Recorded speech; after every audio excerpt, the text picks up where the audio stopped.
Pour déclencher la prise de poids, la prise de masse, un minimum, pensez bien, notez bien, je donne souvent des minimums là dans cette, pour avoir le minimum efficace entre guillemets, même si j'aime pas trop cette notion, mais pour avoir le minimum efficace, le minimum nécessaire, c'est 1,6 g de protéines par kilo et par jour est nécessaire pour les gains de masse musculaire. Alors là, vous allez vous dire, mais Théo, des fois tu nous as parlé d'1,8, puis des fois de 2,2. Ce sont des notions, des fourchettes. C'est-à-dire que normalement on dit entre 1,8 et 2,2 pour s'assurer entre guillemets un apport suffisant. Les études aujourd'hui montrent que c'est à partir de 1,6 g que ça devient intéressant. Est-ce que ça veut dire que tout le monde doit être à 1,6 g? Je ne pense pas. Ça veut dire que c'est le minimum à partir du moment où ça commence à fonctionner. C'est un petit peu, vous savez, comme certains bilans sur les carences nutritionnelles, sur les prises de sang, ou le minimum étant la dose minimum pour fonctionner. Ça ne veut pas dire que c'est la dose optimale pour bien fonctionner. Là, c'est un petit peu la même chose. Pour que ça fonctionne, que ça commence à fonctionner, c'est à partir de 1,6 g de protéines. Donc vous pouvez manger 1,6 g de protéines. Moi, plus ou moins, je dois en être là, voire peut-être un petit peu plus. Mais sachez qu'en dessous, en tout cas, ça va devenir compliqué. Donc mieux vaut en avoir légèrement au-dessus pour être sûr que vous êtes dans le vrai, quoi. Merci d'avoir regardé ce rapide extrait. Alors dans la version longue, on va voir exactement 16 notions d'alimentation à comprendre et à connaître.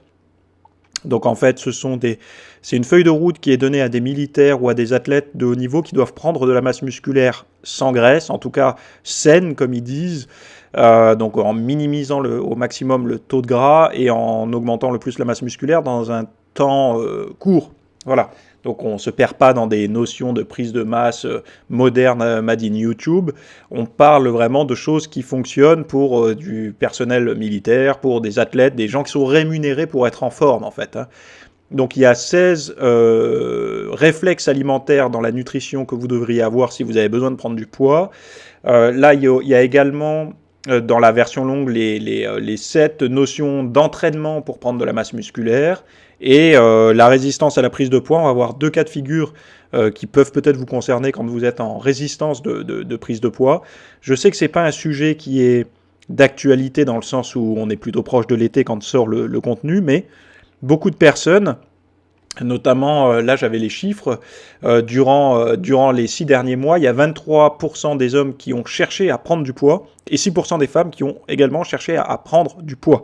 Donc c'est pas l'épidémie actuelle est plus l'épidémie d'obésité, mais il y a quand même des gens qui cherchent à prendre du poids, à prendre de la masse musculaire et qui ont assez peu d'informations finalement à part mange plus et entraîne-toi et repose-toi quoi. Alors que finalement la recherche a quand même montré certaines choses et j'ai envie de les partager avec vous aujourd'hui, surtout que le gros PDF, enfin le gros rapport d'études est payant, donc vous n'y aurez pas accès sauf si vous le payez, en plus c'est pas donné. Donc moi je l'ai payé, je l'ai acheté pour pouvoir travailler dessus, pour pouvoir prendre tous les repères, et vous avez donc voilà les notions modernes des 5 dernières années sur la prise de masse musculaire au niveau nutrition, au niveau entraînement, que vous devez savoir si vous avez du mal à prendre du muscle. Donc tout ça se retrouve dans la version longue que vous trouvez dans les notes sous cette vidéo, dans la description ou directement sur mon site. Voilà, donc je vous dis à tout de suite et on se retrouve de l'autre côté.